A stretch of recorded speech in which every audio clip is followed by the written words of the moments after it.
O título que eu propus aqui, que a Eliane referiu, A Juventude, uma lauda de lascívia, eu extraí de um poema que foi publicado na contracapa do livro Amavice, de 89. Então, o recorte que eu faço não é a respeito especificamente dessa decisão da Hilda de publicar a literatura obscena e de fazer isso como uma manobra de mercado. Acho que vocês, de certa forma, conhecem o que aconteceu.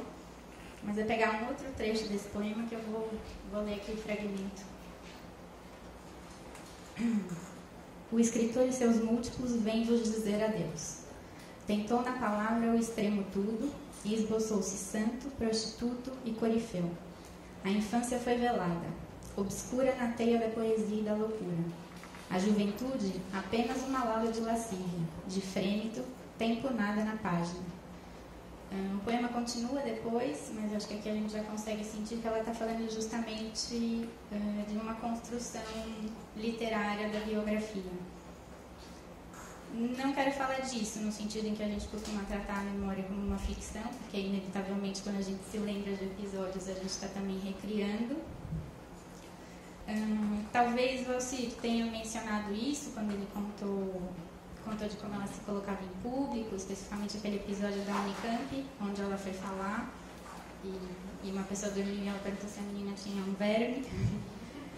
Em uma entrevista que ela faz num curso sobre literatura, pessoas com quem talvez ela se sinta à vontade de conversar, ela retoma esse episódio, retoma do modo anedótico, contando que foi isso mesmo que aconteceu, mas depois diz que ela ficava muito triste com essas situações, porque ela queria ali discutir literatura e ninguém queria discutir, na universidade, que seria o espaço para isso já não acontece.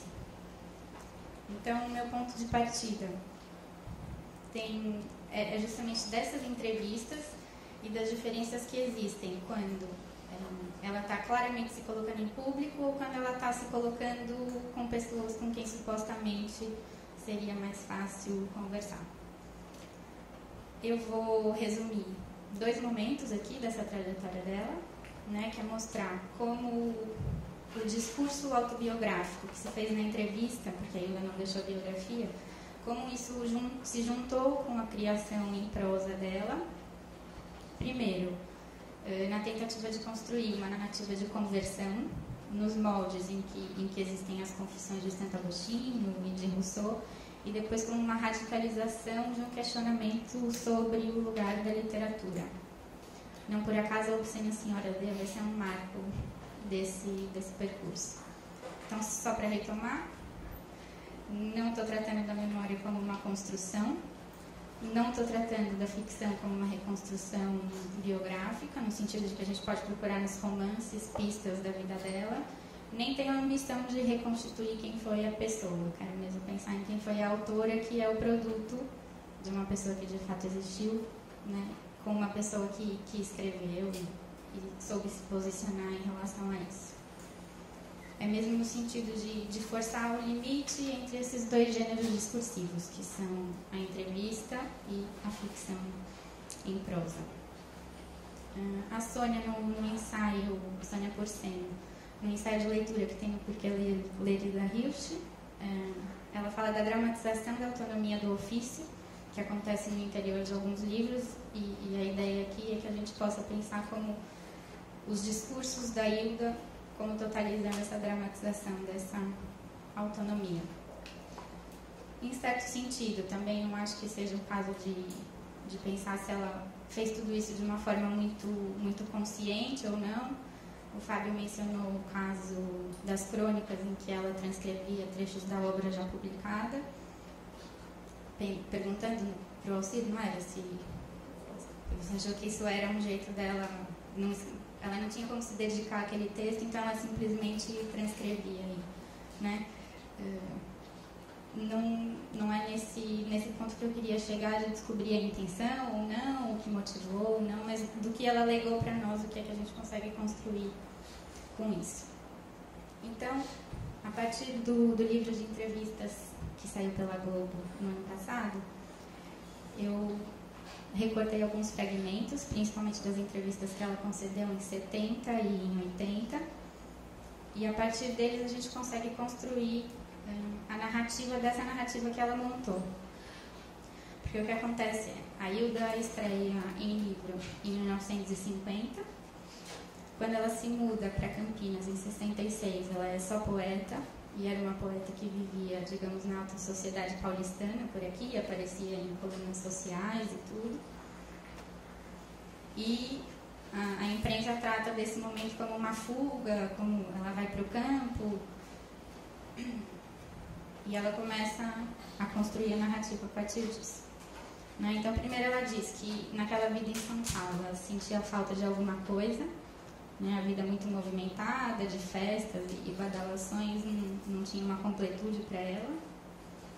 Depois ela começa a retratar aquele momento em São Paulo como se fosse uma vida vã, e eu penso que a gente pode falar de uma vida muito sedutora, no sentido etimológico da palavra. Seduzir é desviar do caminho certo, só para a gente não falar assim de pecado, embora o campo semântico aqui seja o da confissão e, portanto, da religião. Depois ela começa a justificar essa mudança como motivada pelo livro que está aqui, inclusive que o Maurício trouxe, O Testamento para o Grego, que saiu assim na primeira tradução, agora foi publicada a Carta para o Grego, Relatório ao Grego, que é do Kazantzakis. E é interessante ela falar que a mudança foi motivada por esse livro, não só pelo livro em si, e pelo fato disso ter a ver com o gênero das confissões, mas também porque quem entrega o livro para ela é um poeta português que morreu em 62. Então, essa figura do amigo que morre, provocando sofrimento, que provoca uma mudança na vida, também a gente vai ver que isso está no relato nas narrativas de conversão. Essa nova vida na Casa do Sol, que por acaso se diz que ela projetou a Casa do Sol, inspirada na arquitetura de mosteiros, o que em si já é significativo. Mas essa mudança ela retrata como um despojamento. Em alguma entrevista, a Hilda diz que ela se mudou para a Casa do Sol, começou a usar bata, a puxar o cabelo para trás, a se enfiar, e só comia em pratos de barros, enfim, são vários elementos pequenos que falam desse despojamento em contraponto ao luxo ou a badalação que ela vivia na capital paulista. A mudança é claramente uma ruptura, não só nesse sentido de um despojamento, que vem se contrapor ao estilo de vida que ela levava até então, mas até mesmo pelo deslocamento geográfico. Né? Ela sai de São Paulo, uma vida com a qual ela não compactuava, e vai para Campinas. Aos poucos, essa mudança também assume o sentido de uma tentativa de sacralizar a vida do escritor. Né? Não só no sentido de ser um sacerdócio, ao qual ela recolhida pode finalmente se dedicar, mas também porque o escritor é um ser que vê sacralidade em tudo, ela tem essa expressão. Por fim, o dado mais curioso dessas entrevistas em que ela fala da mudança é quando ela começa a ver lembranças da infância dela, em que ela vê ali a predestinação para a vida de escritora, que por acaso está unida a lugares comuns também da confissão religiosa. A Hilda estudou no Santa Marcelina, um internato de freiras, e ela diz que desde muito cedo ela começou a ter um desejo de santidade, que ela ficava ajoelhada horas na capela, esperando que Deus aparecesse. Lia muitas narrativas de santos, segundo ela conta, inclusive de uma santa francesa que bebia água com que se banhavam os leprosos. E o episódio mais curioso foi quando ela viu na biblioteca da mãe um livro muito bonito e pesado e atraente, e pequenininha levou esse livro pesado para o internato. As freiras ficaram enlouquecidas quando viram que era justamente o livro do Darwin, e diziam: "Que isso? Darwin na mão dessa menina tonta." Essa leitura anterior à conversão é uma coisa que vai aparecer muito nas narrativas. Esses aspectos da infância, a gente já consegue ver uma clivagem aqui, né, que eu estou falando para vocês, de uma conversão profana, que é no sentido de uma dedicação à literatura, e ela já rompe aqui também com coisas da religião, não é? Ela sente nojo do símbolo máximo de que aquela mulher era santa, já traz aqui a chave de uma profanação. Esses aspectos eu posso esclarecer melhor como que eles lembram os outros relatos de confissões e de conversões, as outras confissões, outros relatos de conversões religiosas. O primeiro é o primeiro no sentido do que nós estudamos na literatura, como um relato, é de Santo Agostinho, que na verdade se inspira na conversão de Saulo, de São Paulo. E ele, no livro As Confissões, um momento específico em que ele decide seguir a vocação e seguir aquele caminho, é um trecho muito curto, em que ele está junto com um amigo, está sofrendo, e para não chorar na frente do amigo, ele se afasta um pouco e diz que vai parar embaixo de uma figueira, que não por acaso é aquela árvore mágica que tem na Casa do Sol e que supostamente fez milagres com a voz do Caio Fernando Abreu e realizava pedidos malucos das pessoas. Ele embaixo da figueira, o Agostinho, ouve uma voz dizendo que ele devia ler o livro, e ele se dirige até a Bíblia e abre justamente nas palavras de São Paulo, dizendo para seguir o caminho da salvação. Também o Agostinho sofreu com a perda de um amigo que aprofundou os questionamentos religiosos num sentido parecido com o que a Hilda sugere. Uma segunda narrativa fundamental é do Rousseau, que tem também as Confissões, numa chave que já é profana, mas que dialoga muito com o gênero religioso. Me interessa principalmente, me interessam as formulações do Starobinsky, que tem um livro bonito chamado A Transparência e o Obstáculo, em que ele analisa o sentido dessa confissão e desse isolamento que o Rousseau decide pôr em prática na própria vida. E ele diz que esse isolamento foi uma tentativa do autor de resolver na própria vida os problemas que ele tinha apontado na sua teoria da história e na sua filosofia. Então, o Starobinsky diz que essa trajetória do Rousseau foi a de transformar a carreira do escritor em um destino heróico. Por fim, o próprio Kazantzakis, que nesse livro Testamento para o Greco, ou seja, qual for a tradução, a Hilda se refere muito como Carta ao Greco, que é uma tradução literal do francês. Nesse livro ele também fala da história dele, de se dedicar à terra dele, se dedicar à Creta e se aproximar da natureza. Tudo é muito intensificado pelo contato que ele tem com uma pessoa extraordinária, um amigo dele, e ao mesmo tempo ele está dirigindo esse relato a um conterrâneo dele também, daí a carta ser para o Greco. Né? Então, um outro dado importante desses relatos é que tem sempre uma triangulação. Né? No caso de Agostinho, ele está fazendo uma confissão a Deus, mas os homens estão sempre supostos, porque afinal ele escreve o livro. No Rousseau, o livro é dirigido aos homens, mas Deus está sempre suposto como a expectativa do perdão de alguém que conhece as verdades da alma dele. E no Kazantzakis, que se dirige a um conterrâneo, né, um antepassado, o leitor novamente está suposto. Eu digo isso da triangulação porque vai ser uma estrutura muito importante assim, para a obra da Hilda. Basta a gente pensar primeiro na Obscena Senhora D, que tem constantes triangulações. Né? Em primeiro lugar, entre as figuras masculinas da obra, que são o amante, o marido dela, o Ehud, o pai e Deus, a tal ponto que às vezes a gente não sabe quem é essa figura masculina que está ali falando.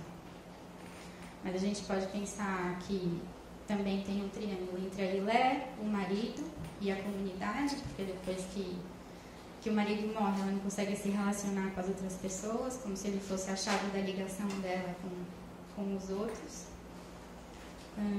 A gente pode pensar na própria noção da Hilda, do livro, do leitor, enfim, eu vou retomar depois esse triângulo de modo significativo.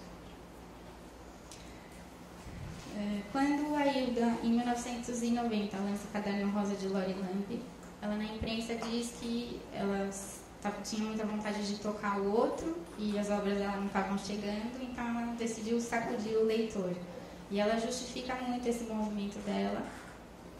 Ela não declara isso, mas eu acho que ela está amparada em textos do Henry Miller e do Lawrence, que falam justamente sobre a função do gênero obsceno. O Miller fala que o obsceno não é aquilo que está ligado só à matéria sexual, porque a violência dele é uma violência da palavra, com vistas a derrubar as mentiras sobre as quais se funda a nossa sociedade, sendo essas mentiras o medo, a culpa e o crime. E o Lawrence fala que é preciso acabar com qualquer noção de pureza, porque é atrás dessa noção de pureza que se esconde a mentira do dinheiro. Nesses ensaios desses autores a gente consegue pegar assim, várias formulações que depois ela vai repetir muito. De qualquer maneira, eu vou voltar para a triangulação, agora no caso dos livros obscenos. O Alcir falou muito da polarização que existe na obra da Hilda, um trânsito entre o alto e o baixo, entre o escritor e o editor. Isso é muito presente no Fluxo, inclusive, que é a estreia dela em prosa, e a primeira voz que fala no Fluxo é a voz do editor. Né? A obra em prosa dela se inaugura com a voz do editor. E essa polaridade vai estar muito presente nos livros até a Obscena Senhora B, inclusive no sentido... no próprio título do Kadosh, que é uma palavra que vem do hebraico, que significa justamente a separação. Então, acho que várias imagens que o Alcir retomou aqui tinham a ver justamente com esse trânsito. Depois se falou da questão do público e do privado, e como a solução nunca está nem num ponto e nem no outro. O que acontece com os livros obscenos é que aí a triangulação vem para o centro da obra. E eu vou pedir licença para vocês para ler essa parte, que é a parte importante e eu não quero deixar passar. A novidade dos livros obscenos, se é o caso de assim dizer, é acrescentar a polaridade escritor-editor, o leitor, mas não de modo banal, já que ao radicalizar o desejo de tocar o outro, desejando então convertê-lo, acaba por rebaixá-lo. Muito no sentido do que você falou sobre a crônica, que agride muito o leitor. Às vezes é difícil saber se o leitor é de fato leitor ou se é parte de um público, o mesmo público consumidor das novidades da Xuxa, por exemplo, como aparece na Lorilândia. O que acontece então é um curto-circuito. Né? A pessoa que escreve quer sacudir alguém que resiste em ser sacudido. Então, ele radicaliza aquele procedimento e acaba com uma pessoa justamente com a qual queria conversar. O resultado disso é a formação de um curto-circuito. Né? Então, o que acontece é que se antes a polaridade escritor-editor que marcava a obra em prosa, da qual o Fluxo é justamente testemunha, se antes dessa polaridade encenava os dois destinos possíveis de um autor, que seriam ceder às pressões do mercado, ou seja, ficar do lado do editor, que quer que aquela obra seja vendável, ou então romper totalmente com aquilo, que era se colocar fortemente no lugar do escritor, que quer escrever o que quer escrever, a obra obscena já vem complicar essa estrutura. Né? Já não é mais possível que o escritor atue como um herói, no sentido, né, que o Starobinsky vê no Rousseau, como alguém que na própria trajetória vai salvar aqueles problemas de que falava. Já não é possível que esse escritor atue como um herói santo, enfrentando sozinho as crueldades do mercado editorial. Isto porque a entrada do leitor faz com que se dê conta de que, produzindo livros, colabora para a lógica que determina sistemas de valor e avaliação. Quando um dos narradores diz que ele andava lendo tanto lixo que decidiu escrever o próprio lixo, ele não está cedendo em relação à qualidade do próprio livro. Ele está cedendo a uma regra de mercado que o levou a produzir aquele livro, no fim das contas. Né? Então, o que se forma são vários jogos de espelho. No caso da Lori, no caso do Caderno Rosa da Lorilândia, a gente não sabe se é a menina que escreve, a própria Lori, que fez aquele livro, se foi o pai, sob as pressões do editor, se tem alguém por trás que arma toda aquela cena. De tal maneira que esse jogo de espelhos vai levar a triangulação a ser a própria estrutura do livro. Né? Então, ainda nesse caso, a Lorilândia não vai chocar só o centro da nossa moralidade, ou seja, a infância, né, onde nascem os nossos parâmetros, mas vai chocar todas as instâncias de consagração da literatura, que é a escola, onde a Lori percebe que ela não pode ser criativa, no mundo adulto, que também se escandaliza com a criatividade dela, e, finalmente, a do próprio livro, que está veiculando aquelas questões. Com isso, eu consigo voltar à triangulação que tem na Obscena Senhora D. O livro inteiro é montado com vários paralelismos, assim. O mais significativo deles, para minha leitura, é um episódio em que a narradora Ilé está junto com uma mulher que está agonizando, e essa mulher queria a presença do marido, só que o marido está no quarto ao lado, transando justamente com a enfermeira que deveria cuidar dela. Então, a Ilé está muito tocada por aquilo, e como a mulher já está delirando, finge que é o marido para que aquela mulher possa ter algum conforto. Então, a estrutura que a gente tem é uma pessoa agonizando e que pede para ser ouvida, a Ilé, que finge que ouve, mas sabe que está só cumprindo o papel, e alguém que deveria estar naquela cena, deveria ouvir aquelas palavras, mas que afinal ficou de fora porque está se distraindo com outra coisa. Talvez essa triangulação possa ser lida como a própria literatura, não é? Um escritor que quer ser ouvido, as pessoas que... um editor que acha que faz o papel de mediar a relação entre o leitor e o escritor, mas no fundo o leitor está lá no fundo prestando atenção em outras coisas e não aquelas palavras.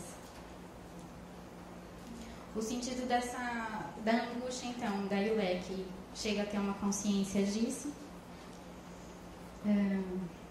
O livro começa: vi me afastado do centro de alguma coisa que não sei dar nome, justamente no sentido do rompimento daquele pacto e de não compactuar, que você falou tanto aqui pra gente.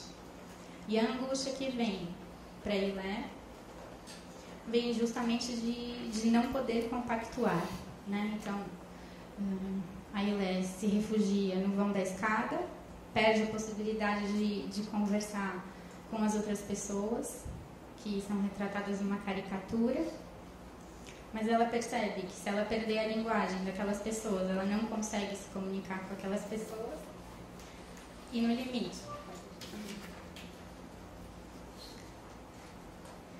limite, se a chave de comunicação entre quem quer falar e a pessoa que precisa ouvir é perdida, essa ruptura já não faz mais sentido, né? Essa simulação do isolamento no vão da escada não faz sentido. Porque só faz sentido se eu consigo mostrar para o outro por que é que eu me isolei aqui, por que é que eu não quero compactuar com tudo aquilo.